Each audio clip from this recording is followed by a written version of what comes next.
Ok, perfetto. Buonasera a tutti. Buonasera. Benvenuti al nostro culto giovani. Vorrei cominciare con un versetto della lettera agli Efesini. Subito all'inizio del primo capitolo, Paolo, dopo aver salutato la chiesa di Efeso, fa una preghiera per loro. E mentre sta parlando delle rivelazioni che Dio ha fatto ai cristiani ad Efeso, e io voglio soffermarmi su quello che Paolo dice dal versetto 19 fino al versetto 23, perché lui parla dell'immensità della potenza di Dio. E Paolo dice: questa potente efficacia della sua forza egli l'ha mostrata in Cristo, quando lo risuscitò dai morti e lo fece sedere alla propria destra nei luoghi celesti, al di sopra di ogni principato, autorità, potenza, signoria e di ogni altro nome che si nomina non solo in questo mondo, ma anche in quello futuro. Ogni cosa egli ha posta sotto i suoi piedi e lo ha dato per capo supremo alla Chiesa, che è il corpo di lui, il compimento di colui che porta a compimento ogni cosa in tutti. Quindi questa sera noi vogliamo celebrare un Dio magnifico e il nome di questo Dio è Gesù Cristo. Noi vediamo che abbiamo un Dio di potenza. Cristo è un Dio potente che ha fatto, fa e sempre farà cose magnifiche. Lo leggiamo qui nella Bibbia e lo vediamo nella nostra vita di ogni giorno, nella vita della Chiesa. Ogni singolo giorno Dio agisce. E questa sera, prima che la lode ci guidi ad entrare in adorazione di fronte al Signore, io voglio che tu mediti sulle difficoltà della tua vita, tutte quelle situazioni che ti preoccupano, tutte quelle situazioni che sembrano senza una via d'uscita. Può essere una cosa a lavoro, può essere nella famiglia, può essere nelle amicizie, a scuola, può essere una vicenda personale, una malattia di qualcuno.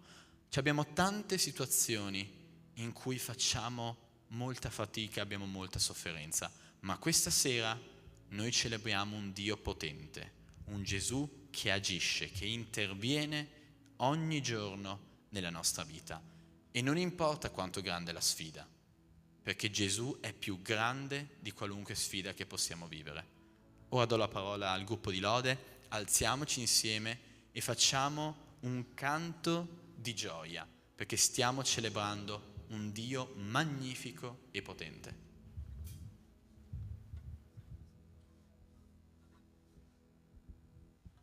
Applaudiamo insieme, lodiamo il Signore, il nostro Gesù.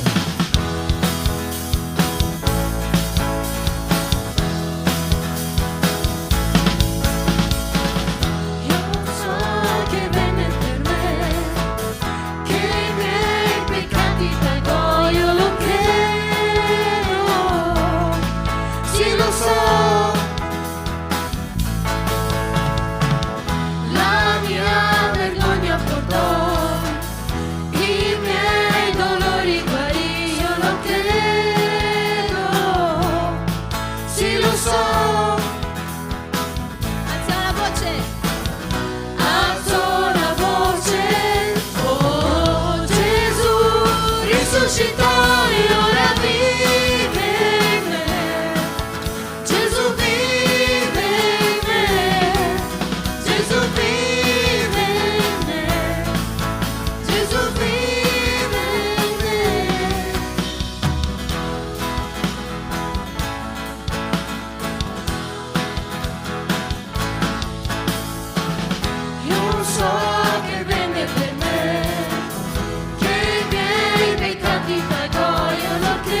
grande Chiesa.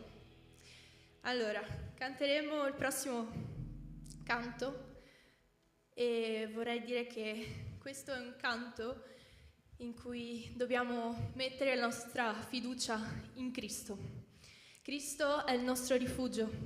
Cristo, Lui è il nostro Salvatore e noi possiamo contare su di Lui in ogni situazione, in ogni difficoltà.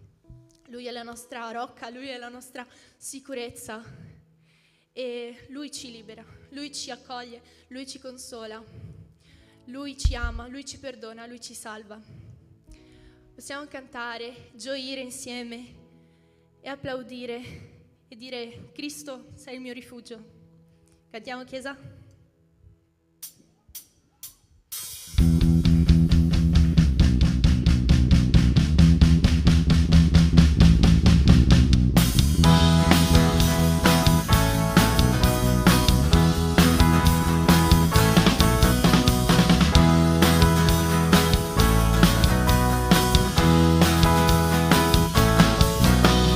Cristo, sei il mio rifugio, in te io confido.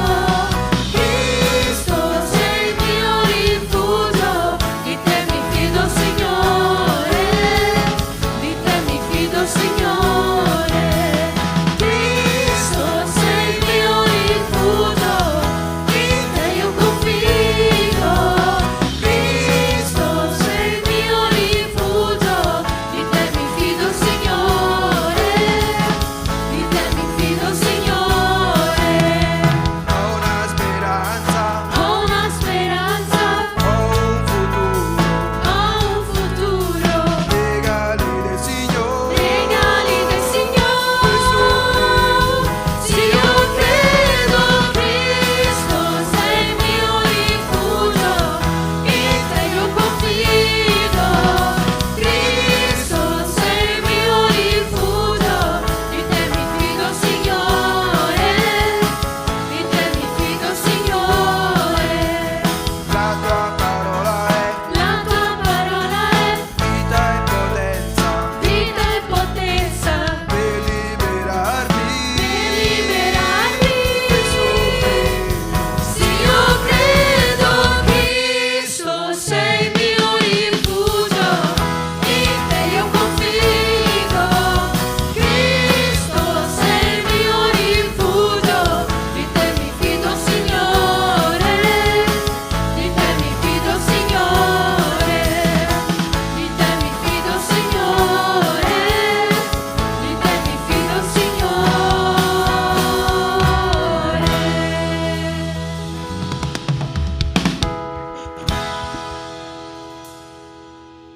Ok, prossima canzone dice quanto è magnifico il nome di Gesù e noi possiamo sapere che Gesù è al di sopra di ogni altro nome, non c'è nessun altro nome pari e uguale a Gesù.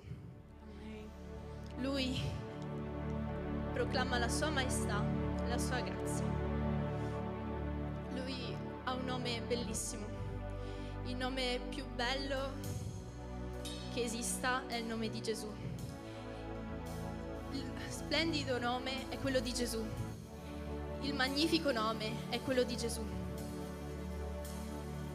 C'è un versetto in Filippesi 2:9-11 che dice: perciò Dio lo ha sovranamente innalzato e gli ha dato il nome che è al di sopra di ogni altro nome, affinché nel nome di Gesù si pieghi ogni ginocchio nei cieli, sulla terra e sotto la terra, e ogni lingua confessi che Gesù Cristo è il Signore, alla gloria di Dio Padre. Cantiamo insieme.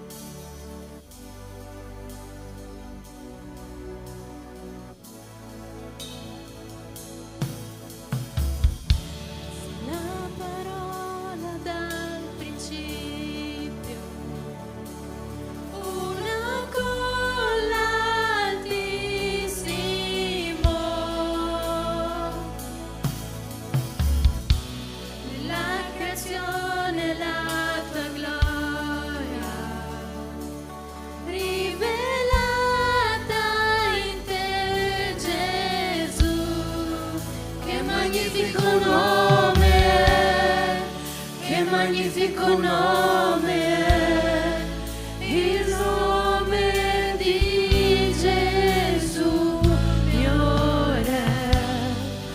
Che magnifico nome è, incomparabile. Che magnifico nome è, il suo nome.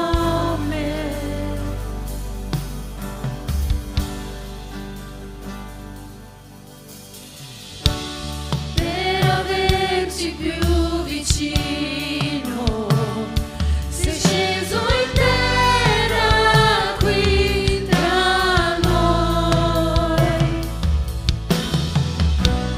Perdonati dal tuo amore, cosa ci dividerà? Che splendido nome è, che splendido nome è, il nome di Gesù mio Re. Che magnifico nome è, incomparabile.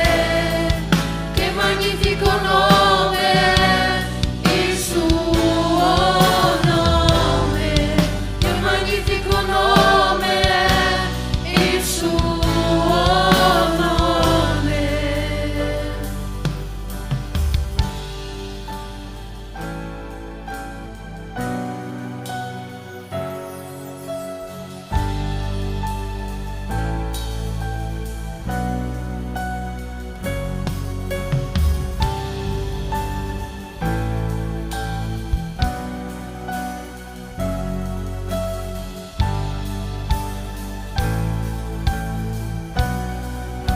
La morte è vinta, il velo è spezzato, la tomba è vuota per sempre. Il cielo proclama la tua gloria, perché sei risorto mio Gesù. Senza rivali, senza eguali, ora e per sempre tu sei Re. Tu è il regno, tu è la gloria, santo è il tuo nome mio Gesù. Che potente nome è, che potente nome è, il nome di Gesù mio Re.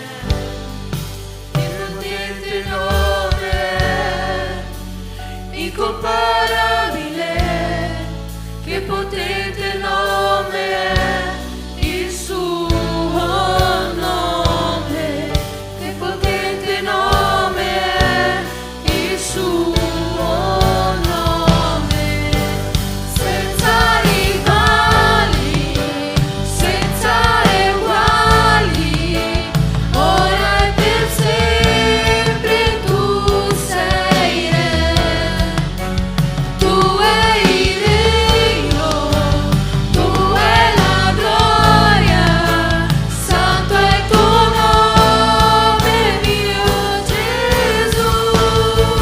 Che potente nome è, che potente nome è, il nome di Gesù mio Re. Che potente nome è, incomparabile.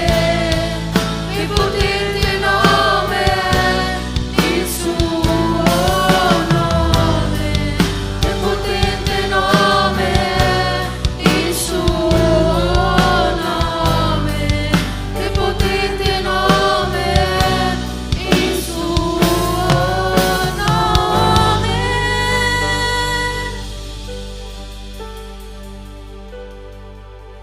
Oh Padre, non c'è un nome al di sopra di ogni altro nome, Padre. Il tuo è il nome al di sopra degli altri nomi. Il tuo è quel nome in cui sono stati creati i cieli e la terra. Il tuo è il nome in cui tutto è possibile.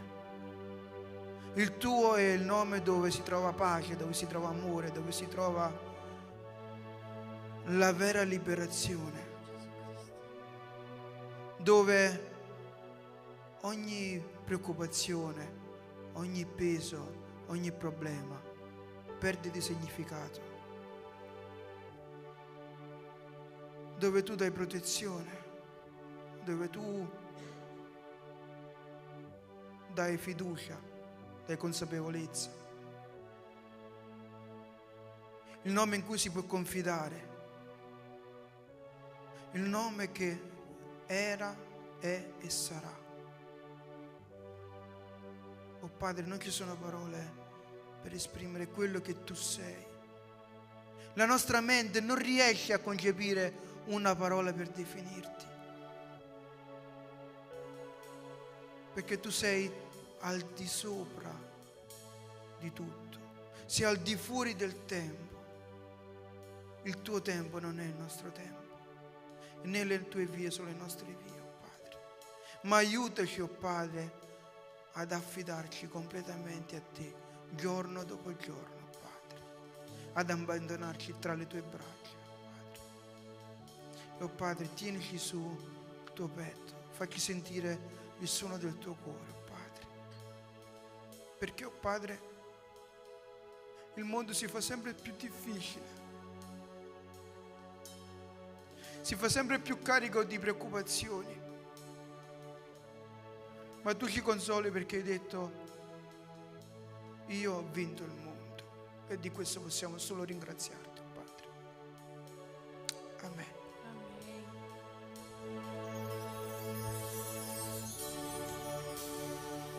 In questa canzone possiamo sentire la benedizione di Dio sulle vostre vite, sulle vostre famiglie, sulla nostra Chiesa, sulla nostra nazione. E adesso canteremo, sentiremo la benedizione di Dio, la sua protezione, la sua presenza. Possiamo cantare insieme la benedizione.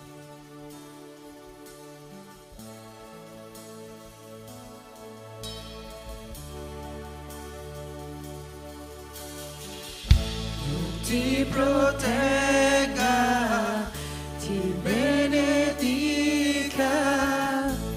che risplenda il suo volto e la sua grazia su di te, ti rivolga il suo sguardo e sia pace in te.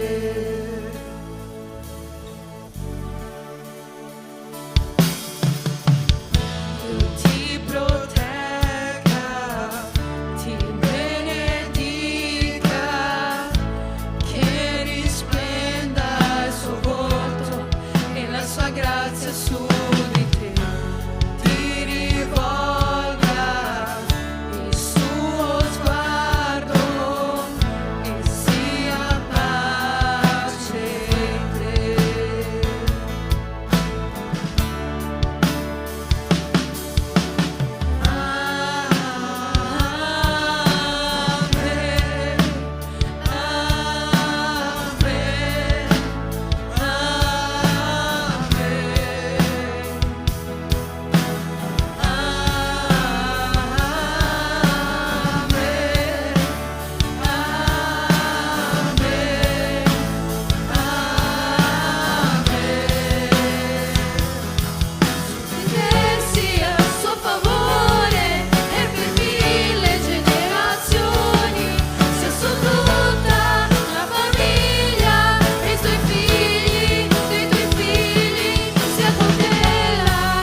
chiedo la tua protezione su di noi, su ogni famiglia, su ogni persona che è qui in questo momento, Padre. Chiediamo il tuo potere, oh Padre. Ti ringraziamo, Signore Gesù, che tu venga qui, Signore Gesù, che tu sia qui in questo momento, Padre. Abbiamo bisogno della tua presenza, Signore. Abbiamo bisogno di te in questo momento qui, Signore Gesù, accanto a noi, accanto a ognuno di noi, ogni famiglia, oh Padre. Amen, Gesù.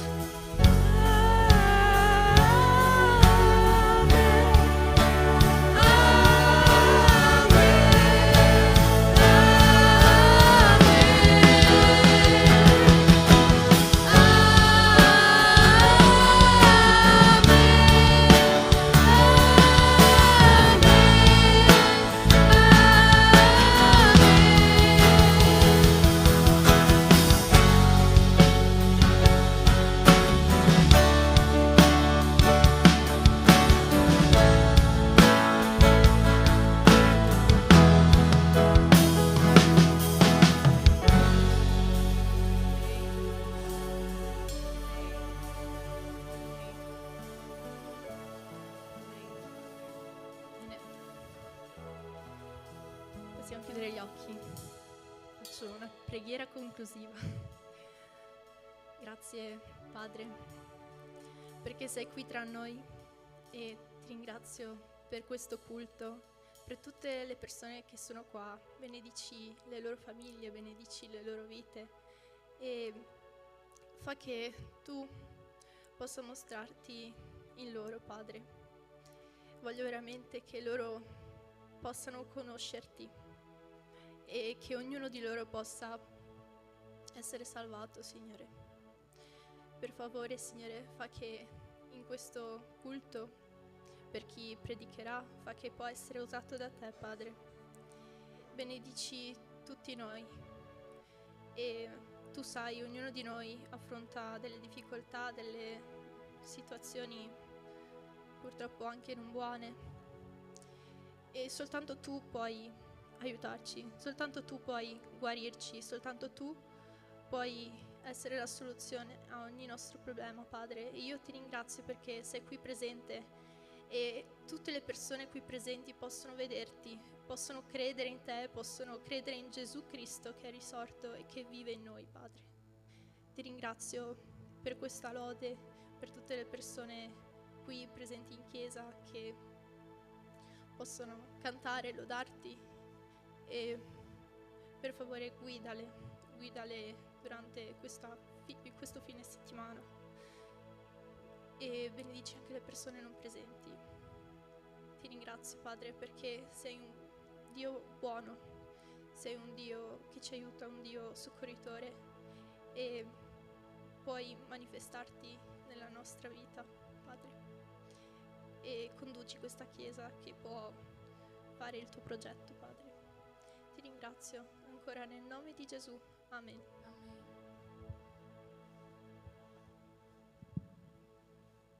Potete sedere.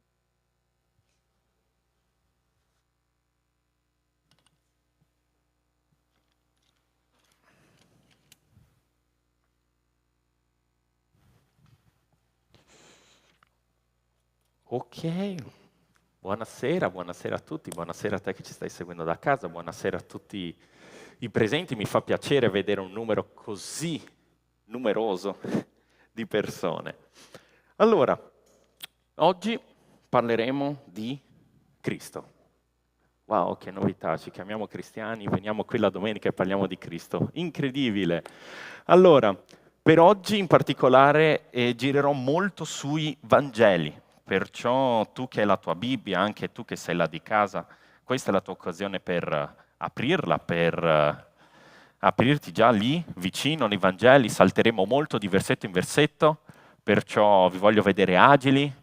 Prendete pure i vostri telefoni, le vostre applicazioni, potete aprirli. Perché nei Vangeli noi vediamo Dio agire in un modo incredibile, in un modo davvero strepitoso. Ma poi nella nostra vita quotidiana lo rileghiamo soltanto un'area della nostra vita. lo rileghiamo a una sfera molto piccola della nostra vita. Ah sì, Dio, quella cosa che io incontro il sabato, la domenica, forse, e poi basta, e poi c'è tutto il resto della mia vita. Magari capiamo il suo perdono e i suoi consigli, ma non che egli intervenga con potenza poi nella nostra, nella nostra vita. Ok? Perché abbiamo bisogno di una rivelazione di Lui nella nostra vita. Inizio subito con un versetto molto semplice, ok? Lo troviamo in Giovanni 14, 21, ok? Siete lì, avete questa bellissima possibilità che è di avere una Bibbia tra le vostre mani, perciò sfruttiamola al meglio. Giovanni 14, versetto 21, in cui sta scritto: se mi chiederete qualcosa nel mio nome, io la farò. Non credo sia questo il versetto, scusate un attimo che credo... È questo? Mi confermate che no? Ecco, esatto. Giovanni 14, 21. Se qualcuno dal pubblico lo può leggere qua per tutti i presenti, una voce forte però devo sentirlo. Ah, ok. Chi ha i miei comandamenti e li osserva, quello mi ama, e chi mi ama sarà amato dal Padre mio, e io l'amerò e mi manifesterò a lui. Questa è l'unica condizione che Cristo mette alla sua manifestazione. Amore. Basta semplicemente amarlo. Se lo amate, seguite i suoi comandamenti, lui si manifesterà in lui. Ma facciamo un passo indietro.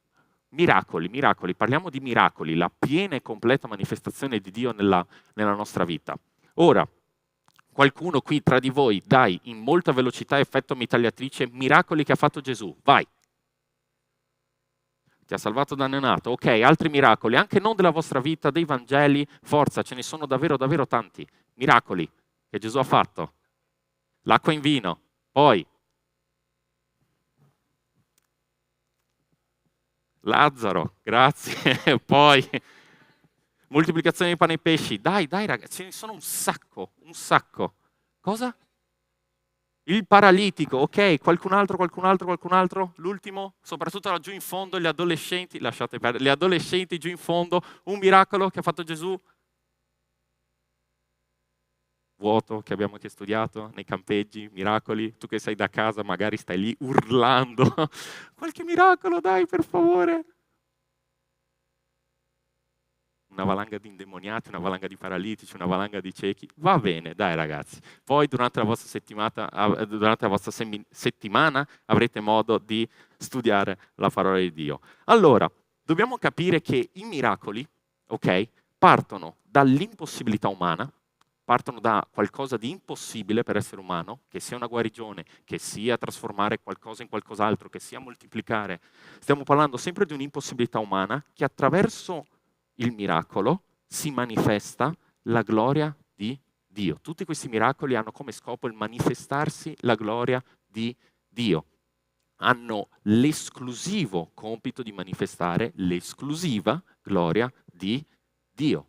Ok? Abbiamo sentito davvero tanti miracoli qua, magari ve ne sono venuti in mente altri, e in particolare io mi vorrei soffermare su quelli, chiamiamoli maggiori, ok?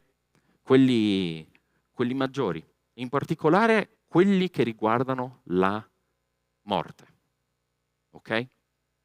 Morte intesa non solo come la morte biologica, ma morte intesa come fine di un progetto, fine di un sogno, fine di una relazione, fine di un rapporto.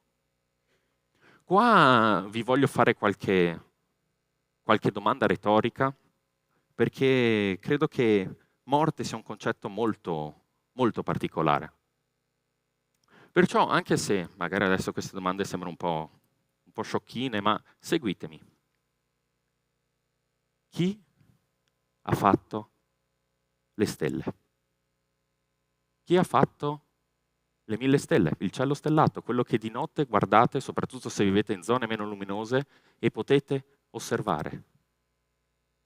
Chi ha fatto le 1000 stelle? Chi ha fatto i mari? Chi ha fatto gli oceani? Chi ha fatto laghi, fiumi? Chi ha fatto le enormi distese marittime? La risposta è sempre una, no? La risposta è sempre Dio. Però, mi raccomando, non voglio in nessun modo sminuire, però se riflettiamo un attimino, cos'è una stella? Beh, oddio, una stella, l'astrofisica ci insegna, un po' di gas messo insieme, no? La gravità fa il resto, bam, una stella. Wow, che bello, non è così grave, dai. Una bomba termonucleare moderna riesce a riprodurre una piccola stella per qualche secondo qui sulla Terra. Cos'è un mare? Oddio, un mare è un recipiente, tanta acqua, laghi, fiumi, tanta acqua, di soli, di nuovo un recipiente. Ma qui vi voglio condurre a quello che credo sia il fulcro di tutto quanto, no? Mentre stiamo parlando di creazione, che è la risposta alla seguente domanda: chi ha fatto me? Chi ha fatto me? Chi ha fatto me? Chi ha fatto te? Chi ha fatto tutti noi? La risposta a questa e a tutte le altre domande è sempre la stessa, no? Dio. Dio, nostro Padre. Ed è nella vita che io trovo il più grande miracolo da parte di Dio. Ancora oggi non riusciamo a capire come, mettendo insieme determinate molecole, mettendo insieme determinate proteine, si generi qualcosa chiamato vita. Mentre studio, c'è una bellissima differenza fra la chimica e la biologia. La chimica delle cellule, in cui si parla di, sì, atomi che si mettono insieme, molecole che fanno da catalizzatore una determinata reazione, magari molecole molto più grandi, molto più importanti, ma è sempre qualcosa di morto, è sempre qualcosa di molto fisico, è sempre qualcosa che non ha nessuna rilevanza. Poi improvvisamente passiamo alla biologia cellulare, stesse dimensioni, stesse reazioni, eppure uno è morto e l'altro è vivo. E Gesù ci ha dimostrato in molti modi, no? Questo passaggio fra morte e vita, fra la fine e l'inizio. In particolare mi vorrei fermare nelle resurrezioni della figlia di Gairo, o Iario, dipendendo dalla vostra versione, e Lazzaro. Ok? Perciò apriamo le nostre Bibbie in Luca 8. Qui chi ha la Bibbia cartacea gli piacerà un casino perché noi passeremo molto fra Luca e Giovanni. Perciò che la Bibbia cartacea può tenere il ditino in Luca mentre passiamo su Giovanni e su Giovanni quando passiamo a Luca. Ok? Luca 8, capitolo 8, in particolare i versetti 41 e 42 per darci un po' di contesto a quello che adesso analizzeremo insieme. In cui sta scritto: ecco venire un uomo di nome Iario che era capo della sinagoga e gettatosi ai piedi di Gesù lo pregava di entrare in casa sua, perché aveva una figlia unica di circa 12 anni che stava per morire.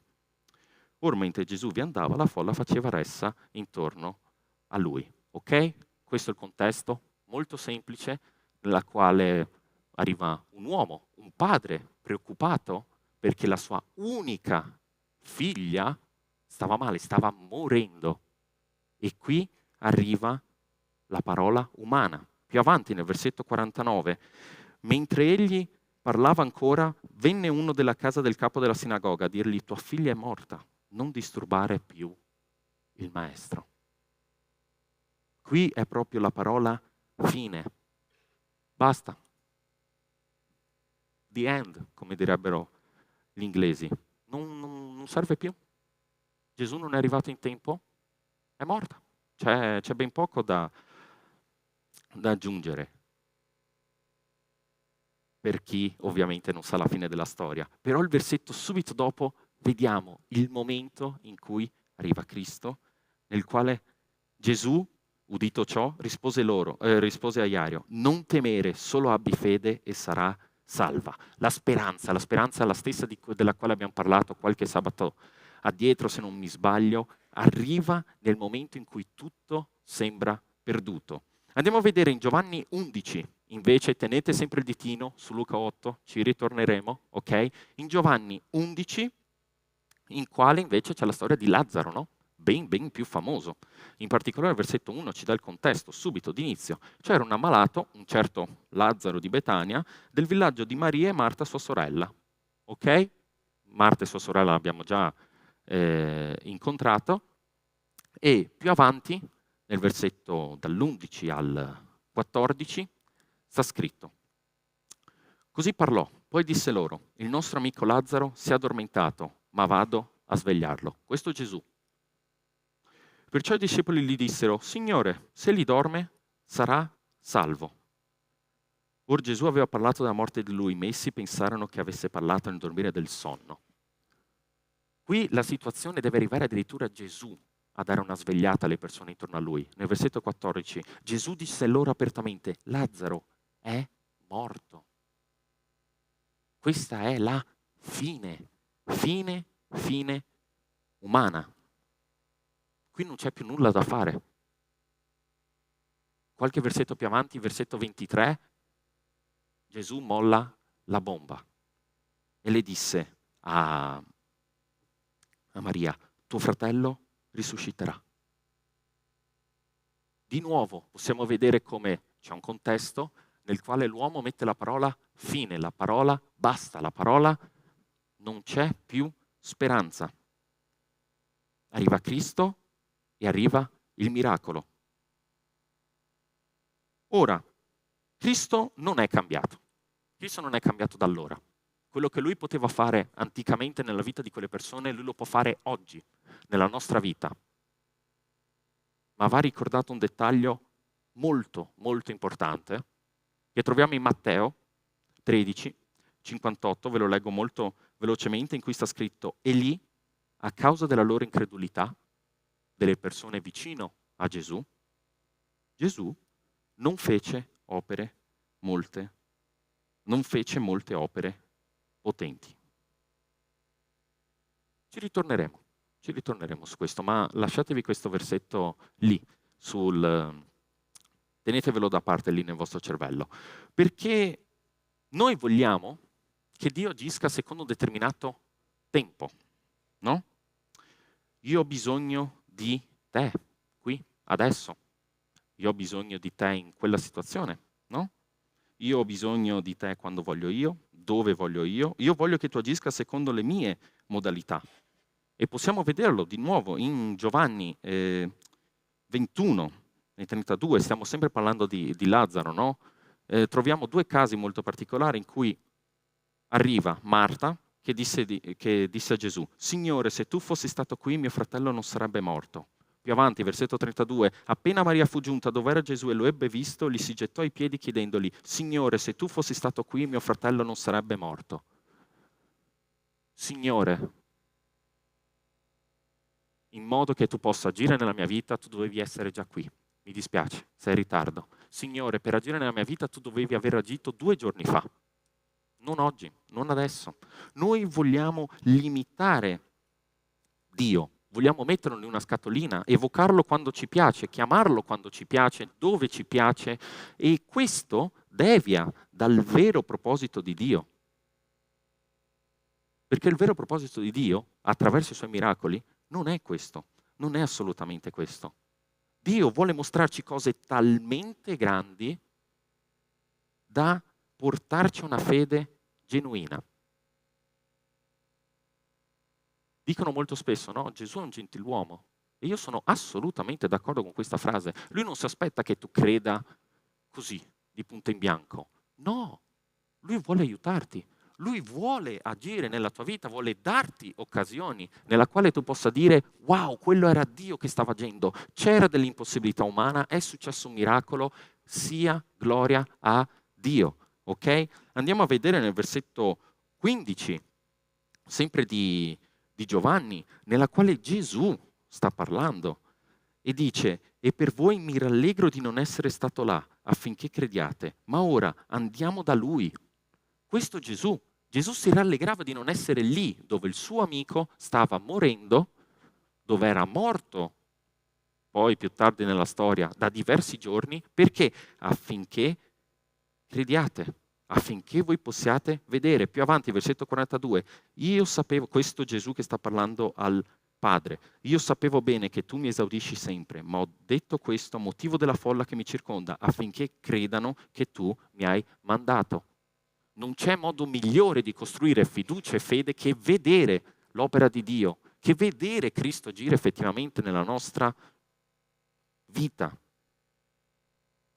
E io spero per tutti noi che noi vogliamo essere come quei discepoli più intimi di Gesù, quelli chiamati poi, ritornando alla storia di Gairo e di sua figlia, i pochi chiamati insieme a Cristo in modo che possano vedere il miracolo. Gesù vuole farci vedere tutto questo e noi vogliamo essere presenti nel momento della sua gloria, nel momento della sua manifestazione. Vorrei leggere insieme a voi un paio di versetti. C'è un gruppo di versetti che si trova in Matteo, un altro in Efesini, ok? Perciò Matteo 28, gli ultimi 3 versetti del capitolo, 18, 19, 20, versetti famosissimi, in cui sta scritto: e Gesù avvicinatosi parlò loro, dicendo: ogni potere mi è stato dato in cielo e sulla terra. Andate dunque e fate i miei discepoli tutti i popoli, battezzandoli nel nome del Padre, del Figlio e dello Spirito Santo, insegnando loro a osservare tutte quante le cose che vi ho comandate. Ed ecco, io sono con voi tutti i giorni, sino alla fine dell'età presente. Più avanti in Efesini 1, i versetti dal 20 al 23. Qui sta scritto: questa potente efficacia della sua forza egli l'ha mostrata in Cristo, quando lo risuscitò dai morti e lo fece sedere alla propria destra nei luoghi celesti, al di sopra di ogni principato, autorità, potenza, signoria e di ogni altro nome che si nomina non solo in questo mondo ma anche in quello futuro.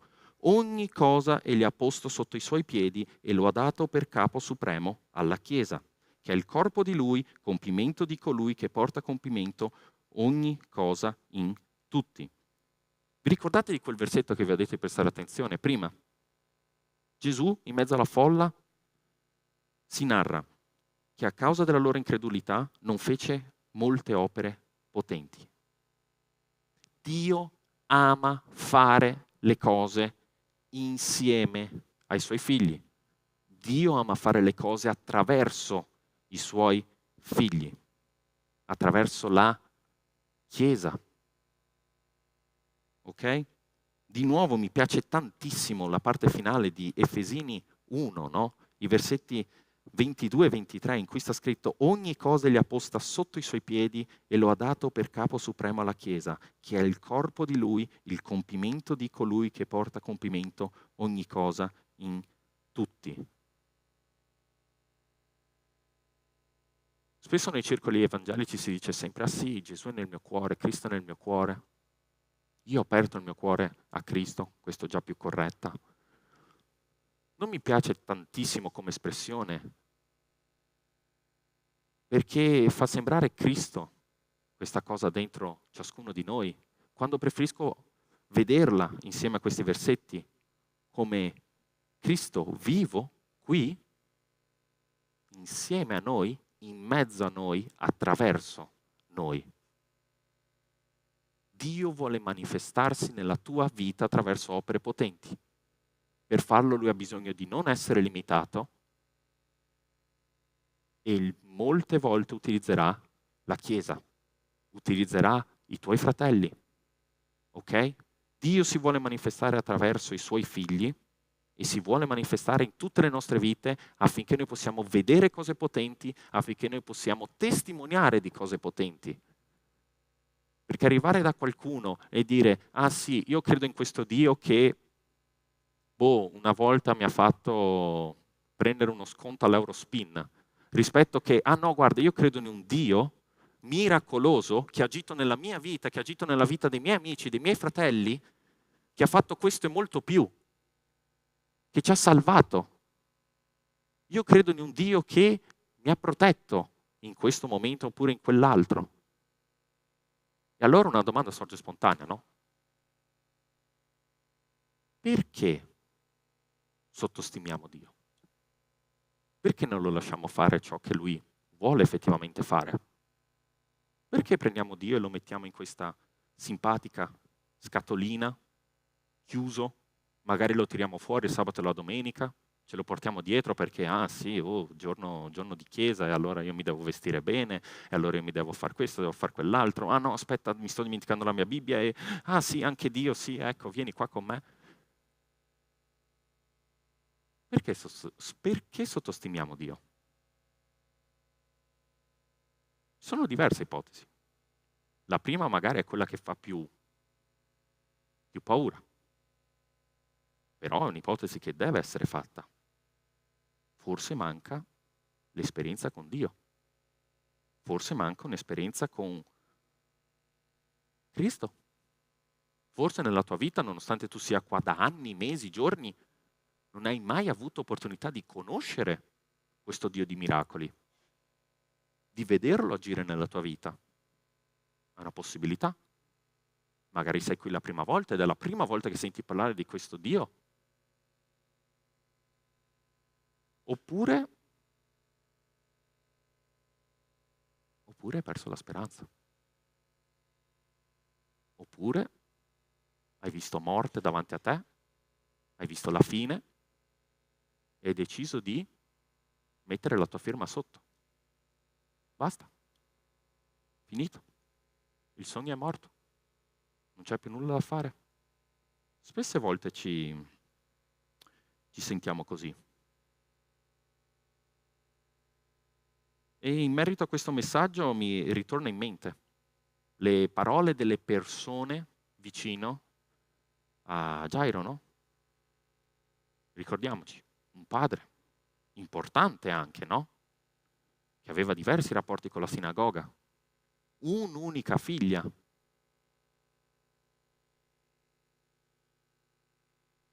Luca 8:49 sta scritto: mentre egli parlava ancora, venne uno della casa del capo della sinagoga a dirgli: tua figlia è morta, non disturbare più il maestro. Di nuovo, qualcuno che ha messo la parola fine al lavoro di Dio, qualcuno che ha messo la parola fine all'agire di Dio, ha visto l'impossibilità umana e ha deciso che basta, smettila. Perché insisti? Non disturbare più le persone intorno a te, non disturbare più il maestro, non disturbare più Dio. Perché continui ancora a pregare? Più avanti, quando Gesù dice a quest'uomo: no, continua ad avere fede, io andrò a casa tua perché tua figlia sta solo dormendo. Sta scritto nel versetto 53, e ridevano di lui sapendo che era morta.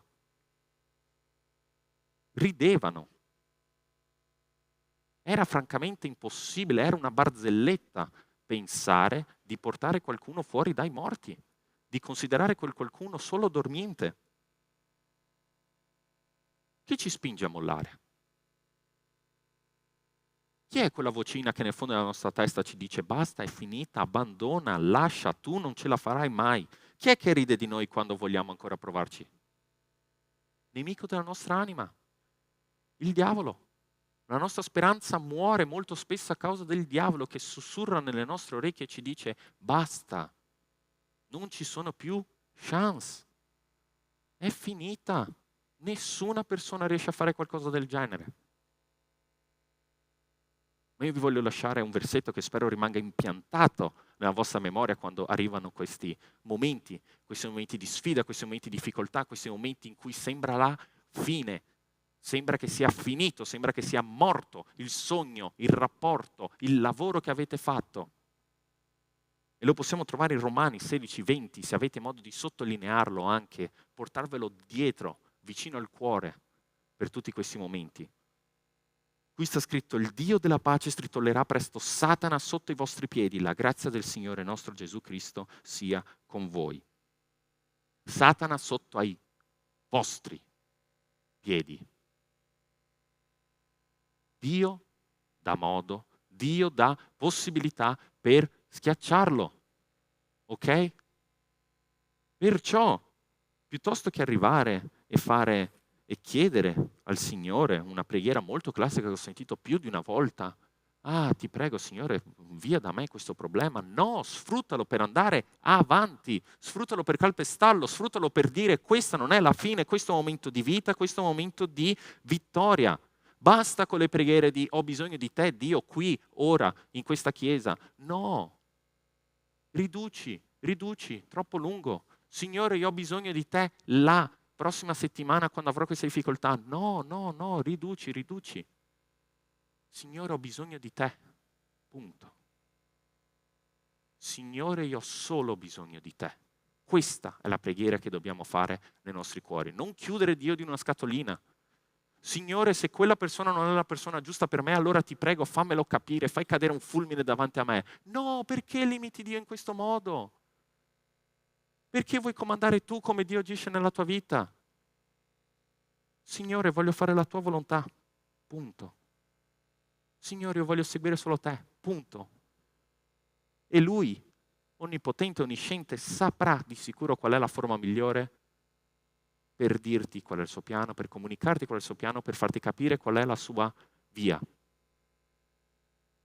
Perciò, quando magari soprattutto tante persone giovani nella fede arrivano, ah no, io ho detto, Signore, se tu esisti, allora fa che quell'albero cada. Signore, se tu esisti, allora fa che quella sedia voli. No, perché limitare Dio così?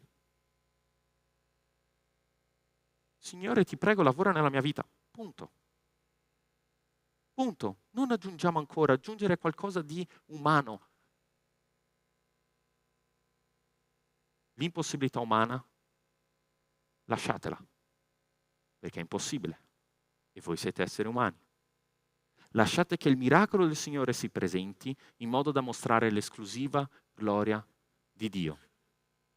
E ricordiamoci sempre, per concludere, nei momenti di difficoltà, Romani 16, 20. Il Dio della pace stritollerà presto Satana sotto i vostri piedi. Dio ama usare la Chiesa, ama usare i fratelli per far vedere la sua gloria, per far vedere i suoi miracoli. Cristo, ho solo bisogno di te. Punto. Preghiamo. Preghiamo affinché possiamo trasmettere quello che abbiamo appena sentito nelle nostre vite e preghiamo anche per i nostri familiari, per i nostri amici, per i nostri fratelli nella difficoltà, che possano vedere, che possano sperimentare questo insieme al Signore. Ti ringraziamo, Padre, per quello che fai nella nostra vita. Ti ringraziamo per quello che hai già fatto, per come agisci e per la tua parola che abbiamo l'onore di poter assaporare ogni volta che vogliamo. Ti chiediamo, Padre, di mostrarti nelle nostre vite e di fare secondo i tuoi modi, le tue volontà. Ci vogliamo prostrare a te, siamo sicuri, fiduciosi della tua presenza nelle nostre vite e sappiamo che tu hai in mente il modo migliore nel momento migliore. Perciò noi oggi vogliamo tutti insieme dichiarare che abbiamo solo bisogno di te. Ti prego, Padre, aiutaci nel momento della disperazione, nel momento della fine, nel momento della morte, di poter alzare gli occhi e di avere ancora fede in te, ancora fiducia in te. Abbiamo solo bisogno di te. Non perché ce lo meritiamo, non perché ce lo siamo guadagnati, ma solo attraverso la fede che ci lega tutti nel tuo Figlio Gesù. Solo attraverso il suo sacrificio, perché noi non siamo degni e lo sappiamo. Perciò ti prego, Padre, agisci nelle nostre vite, come tu vuoi, quando vuoi. Abbiamo solo bisogno di te, Padre. Tutto questo ti chiediamo in nome di Gesù. Amen. Invito a stare in piedi, fratelli della lode, per il momento di decima e di offerta.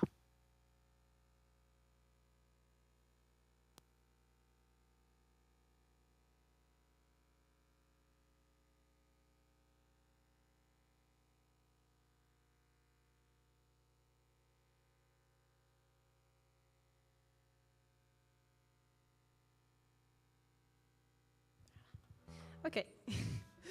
Potete stare in piedi? Dai, su. In piedi. In piedi. Va bene.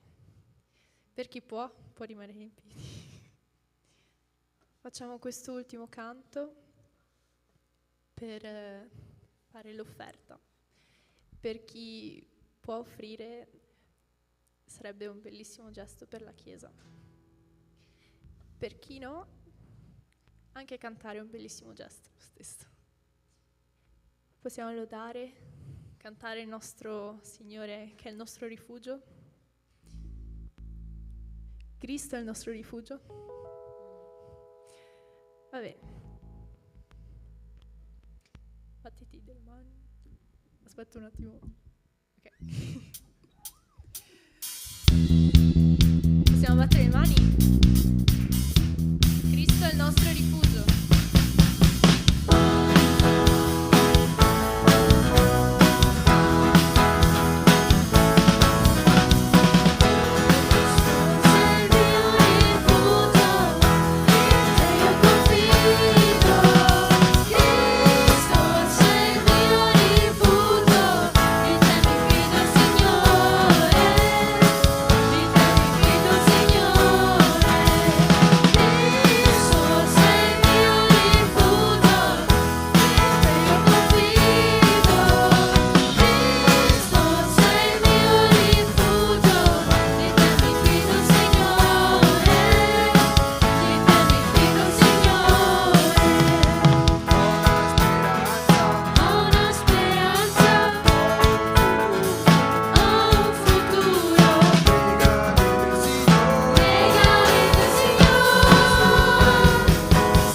Facciamo una preghiera.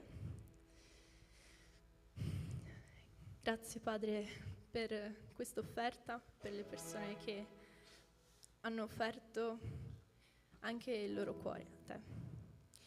Benedici anche le persone che hanno offerto e Ti ringrazio per le vite di tutti noi, Padre, per tutte le persone qui che sono venute per Te, perché sono venuti a lodarti, sono venuti ad ascoltare la Tua parola un altro sabato sera. Anche per le persone che non sono mai venute qua, benedici le loro vite, Padre. Benedici ognuno di noi. Ti ringrazio perché sei sempre qui con noi, perché sei veramente il nostro rifugio. Quando siamo tristi, quando siamo felici, noi siamo qua e Tu sei vicino a noi. Ti ringrazio, Padre, per tutte le persone qui presenti, per le loro famiglie, per qualsiasi cosa che sta succedendo, se sta andando tutto nei Tuoi piani, Tu lo sai, Signore. Conducili. Fa che loro possano credere e vedere le Tue promesse realizzate, Padre. E guida i piccoli gruppi, chi guiderà i gruppi, le persone che potranno veramente ascoltare ciò che Tu hai da dire. Benedici il gruppo della Lode, per chi farà la Lode anche domani, Signore, che sono qui a provare per la Tua volontà, per la Chiesa. Ti ringrazio, Padre, per ognuno di noi, per le vite di queste persone che possono essere completamente guarite nell'anima, Padre, non fisicamente, anche quello, però nell'anima, perché hanno un grido di aiuto verso di te, Signore. Io so che loro possono cambiare totalmente con te, Padre, perché tu sei l'unico che ci può guarire. Con Cristo noi possiamo vivere veramente, Padre. Grazie, Padre, ancora nel nome di Gesù io ti ringrazio e conduci tutti noi. Amen.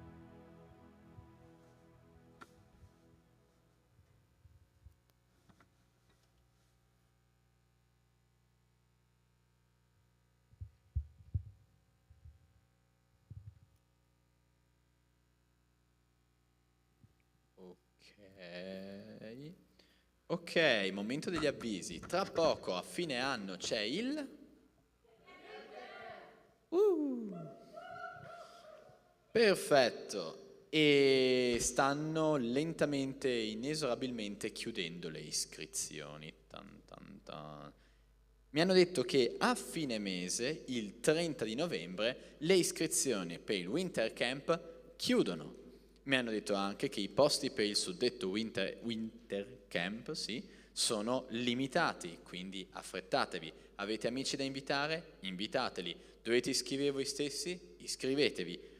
Il costo ve l'abbiamo già ricordato varie volte, 130 euro se siete più di un fratello, visto che si parla prevalentemente di adolescenti, preadolescenti, 130 euro per il primo figlio, 110 per il secondo, se siete soli soletti 130, e questo riguarda il Winter Camp. Dopodiché, questa chiesa ha tanti ministeri, ha tante necessità, tanti posti in cui serve servizio. Qua davanti avete visto la lode, per esempio, ministero numeroso, strumenti, voci, ma si vede un po' meno se vi girate là dietro.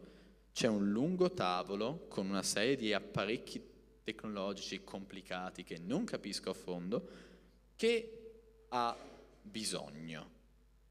In particolare ha bisogno la proiezione, come vedete tutto il ministero di mandare immagini e gestire le slide, c'è bisogno, quindi iscrivetevi come referente, io, e dopodiché c'è anche un grande bisogno in un componente vitale della lode, che è quel macchinario illuminato laggiù chiamato mixer. Senza il mixer si fa la lode? Perfetto. Se qualcuno mescola male il mixer, come viene la lode? Un disastro. Quindi Riccardo, che si occupa della lode, si è offerto di essere d'affiancamento, di prendere persone che sono intenzionate ad entrare nel ministero mixer e spiegargli nei minimi dettagli come funziona, da come si accende a come si risolvono i problemi durante il culto, ogni situazione. Quindi l'offerta diciamo è di un mese di tirocinio non pagato, come tutti i ministeri qua in chiesa, ma un mese affiancati da Riccardo, affiancati da Luca, affiancato da chi sa come fare per imparare a gestire il mixer. Questo è fondamentale nella chiesa, però come tanti annunci no, perdi tempo, cioè pensateci bene, quando vi dite ma sì dai ci sta, voglio imparare, voglio servire, non ho nulla da fare la domenica, mi annoio e voglio imparare, parlate con Luca, parlate con Riccardo, parlate con uno dei pastori e dite ehi sono a disposizione per il mixer e sarete seguiti e vi renderanno capaci di usarlo. Poi la chiesa è piena di ministeri, piena di necessità. Se avete voglia, fatevi vivi. Se non vi rendete conto che tutte le domeniche vi sedete senza fare nulla, iniziate a farvi vivi. La Chiesa ha necessità e tutti noi siamo chiamati a provvedere a queste necessità. Dopodiché, come sentite, la temperatura si sta facendo un po' più freddolosa. Probabilmente nelle stanze dovete accendere i riscaldamenti. Se accendete i riscaldamenti, ricordatevi di spegnerli. Se no ci ritroviamo la fattura a fine mese che ci emette la Chiesa perché ci dimentichiamo la cosa accese. Non volete pagare? Chiudete, siate responsabili, la Chiesa è di tutti noi. E questo è quanto. Penso di non starmi dimenticando nulla, di avvisi, non dovremmo avere un granché. Quindi, mi raccomando, se non avete un ministero, sentiate questa mancanza nel vostro cuore, fatevi vivi, la Chiesa ha bisogno di voi. Un saluto speciale a chi ci ha seguiti da casa, chi ci seguirà su YouTube, vi aspettiamo qui di persona, ci vediamo nei piccoli gruppi e ciao!